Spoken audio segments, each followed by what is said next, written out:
دوسرا سوال یہ ہے کہ سیاہ کالا خضاب کا کیا حکم ہے؟ کالا خضاب مکروہ تنزیہی ہے، مکروہ ہے و تنزیہی ہے۔ سیاہ خضاب کی ممانعت کی جو حدیث ہے وہ تو ہے، سبھی جانتے ہیں، لیکن ایک کتاب ہے نیل الاوطار، اس نیل الاوطار میں اس کے مصنف ہیں قاضی شوکانی۔ قاضی شوکانی نے پہلی جلد میں ہی سیاہ خضاب کا باب آیا ہے، وہاں کئی صحابہ کا تذکرہ کیا ہے کہ وہ کالا خضاب لگاتے تھے۔ حوالہ دے رہا ہوں میں، نیل الاوطار شوکانی رحمہ اللہ کی کتاب ہے، اور پہلے ہی جلد میں 8 جلدوں میں وہ کتاب ہے، پہلے ہی جلد میں باب آیا ہے اور کئی صحابہ کا ذکر کیا ہے کہ وہ کالا خضاب لگاتے تھے۔ تو ایک طرف حدیث ہے، ایک طرف صحابہ کا عمل ہے۔ اب سنو، اگر 2 حدیثوں میں تعارض ہو جائے تو حکم ہلکا پڑ جاتا ہے، ایسے ہی حدیث اور فعل صحابی میں تعارض ہو جائے تو بھی حکم ہلکا پڑ جاتا ہے۔ اس کی میں مثال دوں، حدیث شریف میں فرمایا آگ میں مت جلاؤ دشمن کو۔ لڑائی میں دشمن سے بڑا غصہ ہے تو دشمن کو زندہ آگ میں جلا دیا، تو حدیث میں مانت ہے مت جلاؤ۔ اور حضرت علی کرم اللہ تعالی وجہہ جب خلیفہ تھے تو کچھ لوگ حضرت علی کو خدا ماننے لگے، وہ پکڑ کر سب لائے گئے۔ حضرت علی نے بہت سمجھایا کہ میں خدا نہیں ہوں، میں تو خدا کا معمولی بندہ ہوں، مگر نہیں مانا کہ آپ ہی خدا۔ تو حضرت علی کے حکم سے وہ سب آگ میں زندہ جلا دیے گئے۔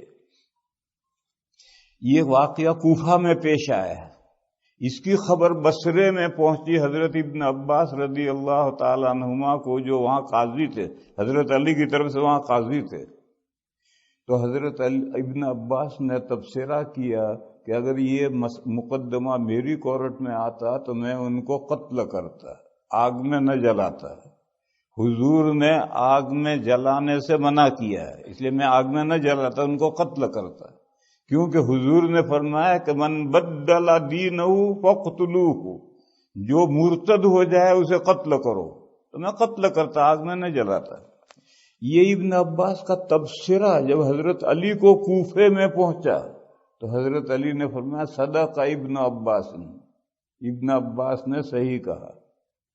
گویا حضرت علی بھی جانتے ہیں کہ حضور نے آگ میں جلانے سے منع کیا ہے، پھر حضرت علی نے جلایا تو اب مسئلہ ہلکا پڑ گیا۔ اگر صحابی کا یہ فعل نہ ہوتا تو آگ میں جلانا حرام ہوتا، لیکن یہ حرام تو جو حکم قرآن میں ہوتا ہے اس کے لیے حرام لفظ استعمال کرتے ہیں، اور حدیثوں میں جو لفظ ہوتا ہے اس کے لیے مکروہ تحریمی استعمال کرتے ہیں، اور حرام اور مکروہ تحریمی عمل کے اعتبار سے برابر ہے۔ یہ بیچ میں مسئلہ سمجھو، فرض اور واجب، جو حکم قرآن میں ہے وہ تو فرض ہے، اور جو حدیث میں حکم ہے وہ واجب ہے، لیکن فرض اور واجب عمل کے اعتبار سے اکول ہے۔ جیسا فرض پر عمل ضروری، واجب پر بھی عمل ضروری ہے۔ ہم 5 نمازیں فرض ہیں کہ ان کا ذکر قرآن میں ہے، وطروں کا ذکر قرآن میں نہیں حدیثوں میں ہے، لہذا وطر واجب ہے، 5 نمازیں فرض ہیں، لیکن پڑھنا جیسے 5 نمازیں پڑھنا ضروری ہے، وطر پڑھنا بھی ضروری ہے۔ اسی طرح سے قاعدہ سمجھو، جس حکم کی ممانعت قرآن میں ہوتی ہے وہ حرام ہے، جیسے خنزیر مت کھاؤ، شراب مت پیو، حرام ہے، اور جس چیز کا حکم حدیثوں میں ہے قرآن میں نہیں ہے تو پھر وہ مکروہ تحریمی ہوتی ہے۔ لیکن بچنے کے اعتبار سے حرام اور مکروہ تحریمی دونوں سے بچنا ہے۔ بعض لوگوں کے ذہن میں خواہ فرق ہے، بھائی چلو مکروہ ہے کرو، ارے مکروہ تحریمی اور حرام تو ایک درجے کے احکام ہیں، یہ تو درجہ بندی ہے کہ قرآن میں حکم ہے تو حرام لفظ فقہا استعمال کرتے ہیں، حدیث میں ہو تو مکروہ تحریمی کہتے ہیں۔ بہرحال اگر حضرت علی کا عمل نہ ہوتا تو آگ میں جلانا مکروہ تحریمی ہوتا، یعنی حرام ہوتا، لیکن جب حضرت علی کا عمل آیا حدیث کے ساتھ، حدیث جانتے ہوئے، حضرت علی حدیث جانتے تھے پھر یہ عمل کیا، تو اب حکم ہلکا پڑ گیا۔ اب مکروہ آگ میں جلانا مکروہ تنزیہی ہے، خلاف اولا ہے، اب حکم ہلکا پڑ گیا۔ یہ قاعدہ ہے کہ دو حدیثوں میں تعارض ہو جائے تو حکم ہلکا پڑ جائے گا۔ حدیث اور فعل صحابی میں، قول صحابی نہیں ہوگا، فعل صحابی میں تعارض ہو جائے تو حکم ہلکا پڑ جائے گا۔ تو حدیث میں کالے خضاب کی ممانعت آئی ہے، اور شوکانی نے کئی صحابہ کا عمل لکھا ہے کہ وہ خضاب کالا کرتے تھے، لہذا اب حکم ہلکا پڑ گیا، مکروہ یعنی مکروہ تنزیہی کے درجے میں آ گیا، مکروہ تحریمی سے نیچے آیا۔ مگر مفتیان کرام مکروہ تحریمی کہتے ہیں، اب تک وہ مکروہ تحریمی ہی کہتے ہیں، لیکن میں دوسری بات کہہ رہا ہوں کہ مکروہ تحریمی سے حکم نیچے آیا۔ جیسے آگ میں جلانا کسی بھی مخلوق کو آگ میں جلانا خلاف اولا ہے، مکروہ تنزیہی ہے، اسی طرح سے یہ بھی مکروہ تنزیہی ہے، اس لیے کہ صحابہ کا عمل اس کے مقابل اس کے خلاف ہے۔ وہ میں نے کہا کہ مفتیان کرام یہ کہتے ہیں کہ مکروہ تحریمی ہے، پھر وہ اس میں ایکسیپشن نکالتے ہیں کہ بیوی جوان ہو، خود بوڑھا ہے اور بیوی جوان ہے، یا جہاد میں جا رہا ہے، تو ان دو صورتوں میں کالے خضاب کی گنجائش ہے۔ یہ اس مکروہ تحریمی میں سے ایکسیپشن نکالا کہ ان دو صورتوں میں، لیکن ان دونوں صورتوں کا مصداق کیا ہے میں بتاؤں۔ دہلی میں میرے ایک دوست تھے حکیم مصباح الدین، ربانی کتب خانہ ان کا تھا، اور میں بھی بک پبلیشر ہوں، بک سیلر بھی ہوں، پبلیشر بھی ہوں، اور بہت بڑا میرا کاروبار ہے اللہ کے فضل سے۔ تو اب تو بچوں نے کاروبار سنبھال لیا، لیکن پہلے میں خود دہلی جاتا تھا، کتابیں چھپواتا تھا، لاتا تھا، بیچتا تھا، سب کام خود کرتا تھا۔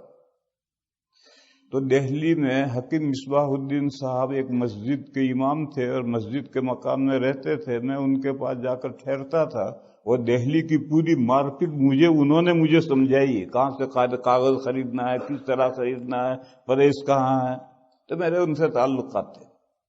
میں ہمیشہ ان کے پاس جا کر ٹھہرتا تھا، مجھے کبھی شبہ بھی نہیں ہوا کہ ان کا کوئی سرکہ یا داڑھی کا بال سفید ہوا ہے، نہیں ہوا، بالکل جوان۔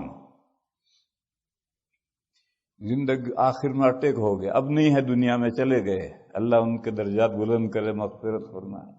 اٹیک آ گیا، ہاسپٹل میں داخل ہوئے، مجھے دیوبند معلوم ہوا تو میں عیادت کو گیا، تو سفید بال نکل آئے، نیچے سے سفید، ہاسپٹل میں ہے، بال سفید نکل آئے۔ تو میں مذاق کرتا تھا پہلے بھی، میں نے ان سے کہا حکیم صاحب خضاب کیوں چھوڑ دیا؟ تو کہنے لگے بیوی کو پتہ چل گیا۔ گویا زندگی بھر کبھی انہوں نے بیوی کو محسوس نہیں ہونے دیا کہ ان کا کوئی بال سفید ہوا۔ یہ ہے مثال، اور بیوی کے سامنے برش لے کر گھس رہا ہے، تو بیوی نہیں جانتی کیا صورتحال ہے؟ ارے بیوی کو پتہ نہ چلے، اس طرح سے لگا تو ہے اس مسئلے پر عمل، اور بیوی کو پتہ ہے کہ بڈھا ہو گیا،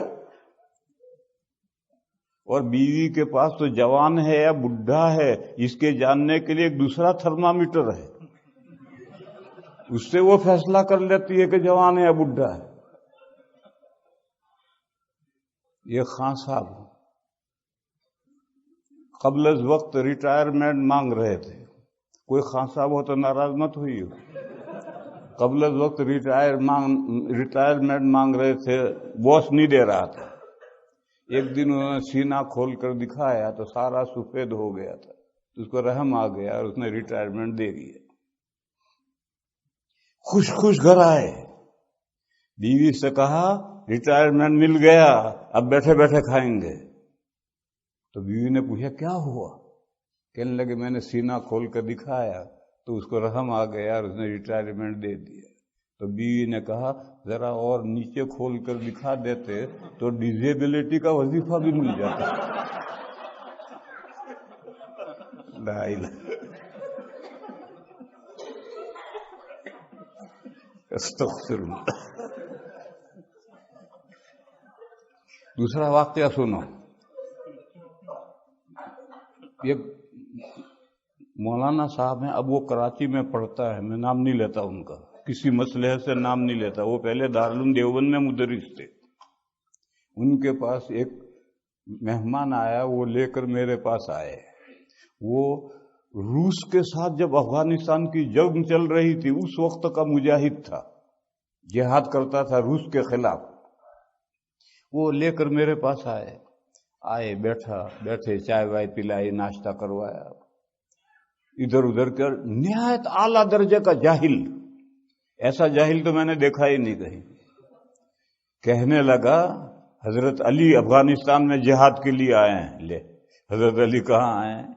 اور کہا ایک کافر کو انہوں نے مارا تو اس کی جو پنڈلی کی ہڈی ہے ایک ندی کے اوپر رکھی ہے، پل ہے، اور اب تک ہم چل رہے ہیں اس پر۔ ایسا جاہل اور جوان، نوجوان، چہرہ ٹماٹر جیسا۔ میں نے اس سے پوچھا آپ کی کیا عمر ہے؟